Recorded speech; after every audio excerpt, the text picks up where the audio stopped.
Dad reads Sci-fi. The Legacy of Heorot, Chapter 21. Killing Ground. Chance favors the trained mind. Louis Pasteur. Carlos wiped his forehead with the back of a gritty hand and adjusted his throat mic. Martinez here, in place. The waterhole was situated 80 miles north of the colony, an hour's flight by Skeeter.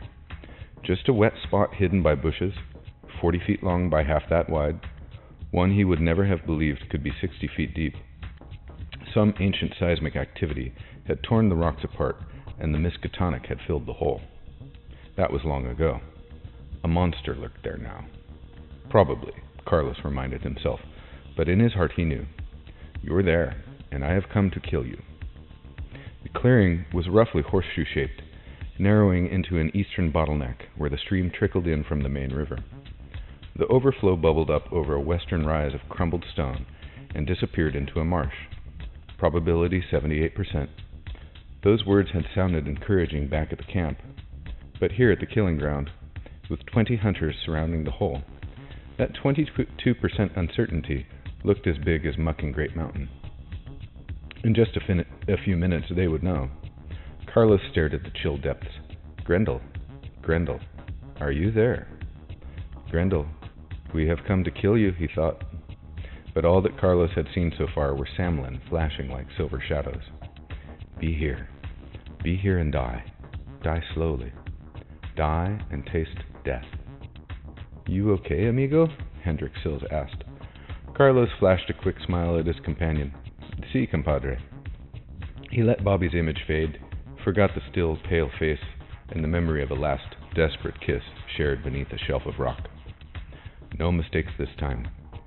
20 men and women surrounded this hole. We have enough weapons to kill a Tyrannosaurus Rex. More than enough to take down one of these biscuernos. The satchel team stood by. 3 men. On signal, they would run forward to throw 8 kilograms of explosives into the hole, then run away as the charge sank until either the depth fuse or the timer detonated it. The hydrostatic shock would either kill it or drive it out of the hole. Hendrik Sills, their chief engineer, had verified that there was no other exit. And then? Well, Cadman had worked that out well, using terms like field of fire, optimal egress, and killing ground. Carlos had never heard the terms, but they resonated, sounded totally right. Calmed him more than any prayer. Cadman knows these things. Can you believe this? Hendricks demanded. 10 light years from home? When my grandparents took the solar system, we didn't have anything like this to fight. Just physics. Just our own ignorance. Another goddamn star, and we're standing here like a Stone Age tribe facing a tiger. They are strong, these Grendels, Carlos agreed, but... Hendrik grinned like a wolf. But, damn straight, but, no brains. Carlos felt unreasonable resentment. They have brains. They... Hey, Hendrik said. It's okay. I'm on your side, remember? Carlos grinned. I remember. My apologies. More, you are correct. The Grendels must use instincts. What they know is in their genes.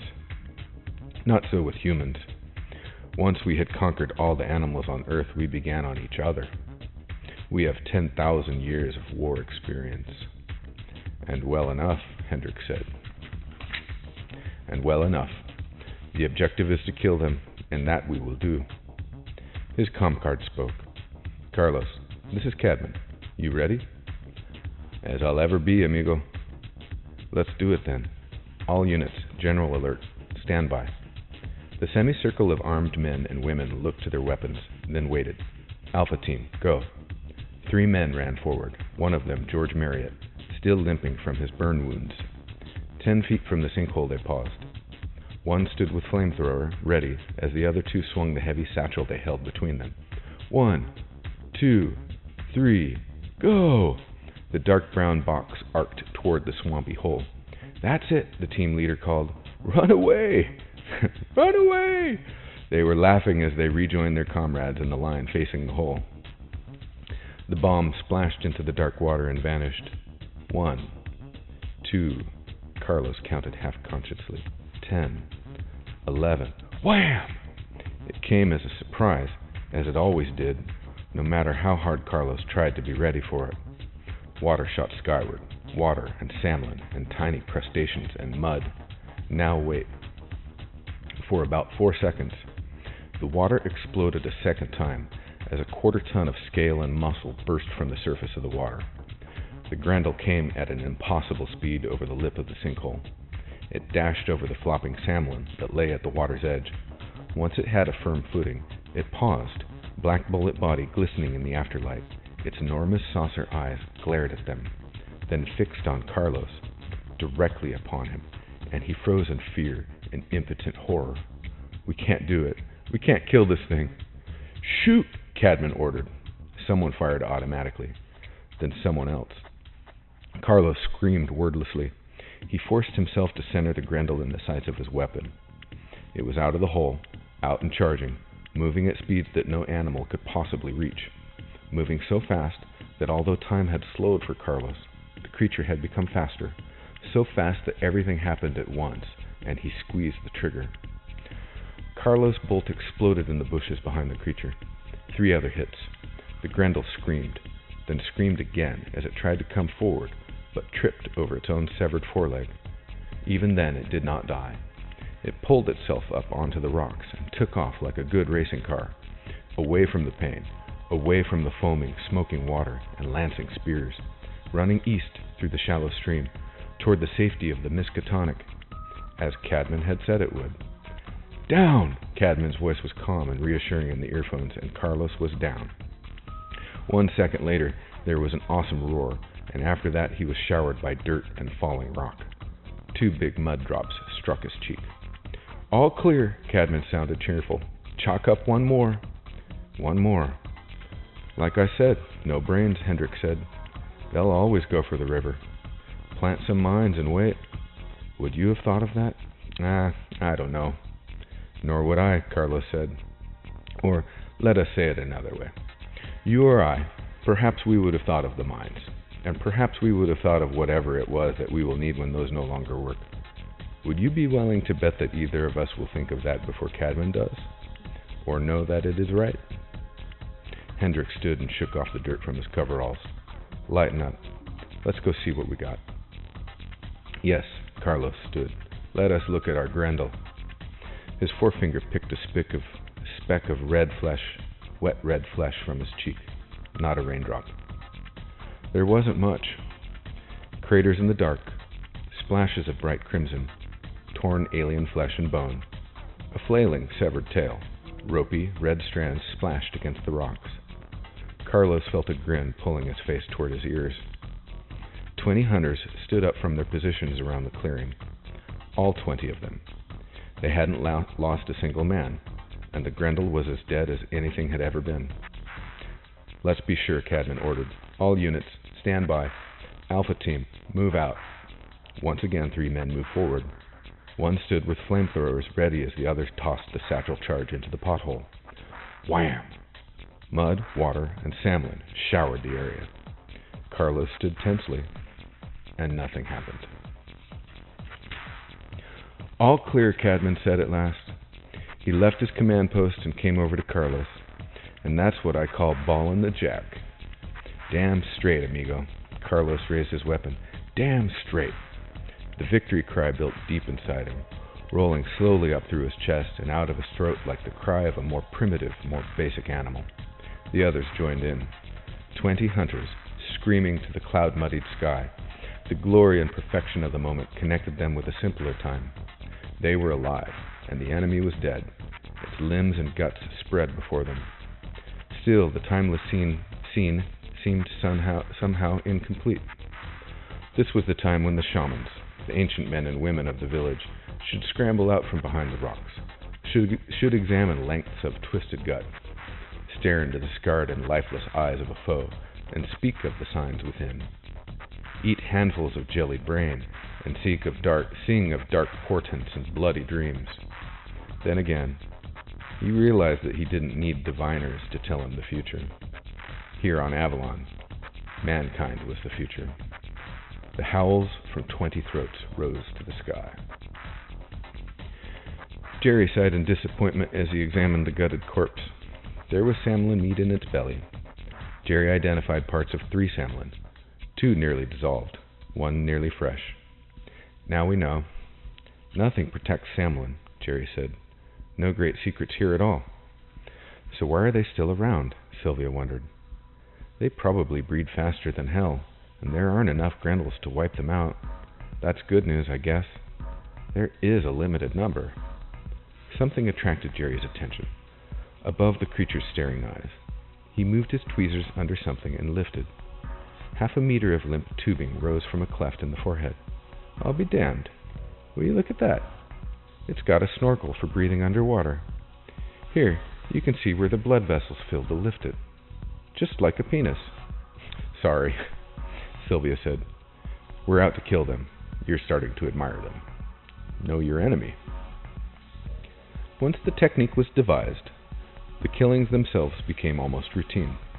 The adrenaline was there, the sense of satisfaction, but experience had damped the true danger, replacing it with caution and structure. Because after all was said and done, the Grendels were mortal. The Grendels were mortal, heirs to the same failings as any other creature of protoplasm, vulnerable to the same techniques of killing that had worked on Earth, evolved through countless big game hunts and wars since the beginning of recorded time. Flush the beast, channel its retreat, bottleneck, and the killing ground. The second killing team utilized an additional refinement. There was a chance, no matter how small, that a Grendel might be hiding outside the waterhole, or might find an auxiliary exit and attack them from the rear. Transverse observers were posted, 1 for every 2 hunters facing the killing ground. 2 hovering skeeters watched from above, scanning for Grendel. There were only 12 sites on the entire island with a probability above 30%. 12 holes, 1 a day, with the colony kept under full battle alarm the entire time. They would not lose another human being. It was good to have a system. Skeeter above, and a first pinning team moved into place while the engineering corps designed the minefield, worked with Cadman to determine the field of fire that would best funnel the creature to its death. When natural walls of rock were insufficient, walls of flame were utilized. Flamethrowers backed by men and women with rifles and spear guns. And always a conspicuous bolt hole, someplace where a pain-maddened creature could run to safety, to freedom, to certain death. So died the 4th Grendel, blown in half and then roasted by jellied flame, dead even as it crawled for the depths of the Miskatonic. Pitifully torn claws outstretched, eyes open and fixed. Yearning, perhaps for one last taste of the salmon flashing within. And the 5th, dead before it ever reached the minefield, Carlos's explosive spear in his brain. He took limited pride. He had been aiming at its heart. And always there was Cadman, driving them on and on, past exhaustion, with his boundlessly murderous energy. The spirit was infectious, and when they trudged back to their temporary camp at the end of the 4th day, no one wanted to be skeetered back to main base. The temporary camp was a 50-meter stretch of cleared brush, burnt out, and then chopped and plowed. Supplies were flown in from the colony. The entire perimeter of the camp was mined, and a skeeter flew in irregular patterns, scanning with infrared. At first, Carlos disliked the endless hum of the skeeters overhead. Now, the cessation of the sound, or the occasional sound of 2 overhead rotors as skeeters changed shifts, would awaken him instantly, sending a hand reaching out for the spear gun. He was tired, but happy. The muscles in his calves had seized up, and the tendons ached. He massaged them for a half hour before they stopped screaming. Cadman's tent was near the southern periphery of camp, and Carlos rapped on the foil, saying, "Knock, knock." Cadman laughed. "Come on in." The big man was sitting cross-legged on the ground. A light was suspended from the tent pole, shining onto a map. "What do we have here, compadre?" "Well, a peek at tomorrow's kill.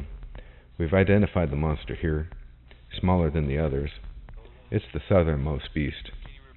Dumping blood, sheep intestines, and chunks of monster into the other 2 water holes hasn't gotten us anything. But here we have one. He grinned and turned to Carlos, teeth gleaming. Do you know what that means? It means we're almost finished. By God, yes. Cadman slammed his fist down. Cigar? Carlos shook his head at first, and then nodded. I didn't even know you smoked. Only on very special occasions, my man. He conjured 2 thin cheroots from a plastic pouch and clipped the tip off both. They lit and inhaled smoothly, enjoying the thick, sweet aroma. About 6 months ago, I can remember being upset that we hadn't brought along a Kodiak bear or a mountain lion. Well, your wish sure came true. Yeah, in spades. No offense. Cadman leaned back against his bedroll and exhaled a long, fragrant stream. No, I wondered if I was a little off my nut about that. Look around us. Know what I see? What? Survivors. We came, most of us, because life was too easy on Earth, but it was still a guided vacation. There were the colonists and the crew, and me, great white hunter, professional killer. My God, most of them felt safe. That attitude would have passed on to the children and their children, and if something like this had happened in 2 generations instead of right now, our grandchildren might not have been able to handle it at all. So we've lost a few people, and they weren't dead weight, don't get me wrong, but the ones who are left are true pioneers, not tourists, fighting for their wives and husbands and children and their future. Carlos nodded soberly. I can see what you mean. I figured you would, and I couldn't sit here and tell you that I'm sorry it happened. Even with the death, everybody dies. The obstetrician slaps you on the ass with one hand and hands you a post-dated death certificate with the other. What's important is that our children have a better chance. It's always been about the children. Always. Women have never loved being kept from education and treated as second-class citizens. Men have never enjoyed having their balls shot off in wars. Men and women didn't fall into their roles accidentally, and each side doesn't hate the other. It happened because for 1,000 generations, that was the best way we knew to build a civilization, to build a better future for our children. The Industrial Revolution doomed slavery, racial, sexual, social. Civilization is worth fighting for. Cadman seemed more at peace than Carlos had ever seen him. And why not? Vindicated, loved, admired, appreciated, involved in the work he was born for. Regardless of what happened from this point forward, the work that Cadman had done would earn him respect and honor for the rest of his life. Cadman was the colony's only real warrior, but with luck, he could teach the rest of them to be soldiers. Here. Cadman opened a flask and handed it to Carlos. It was strong, unwatered whiskey. Carlos sputtered, but didn't lose a drop. You'd better not. Probably the most valuable thing in the known universe. 200-year-old Scotch. Salud. Carlos felt the sweet liquid fire flowing down his throat. Jesus, that's good. Unfortunately, that's all there is.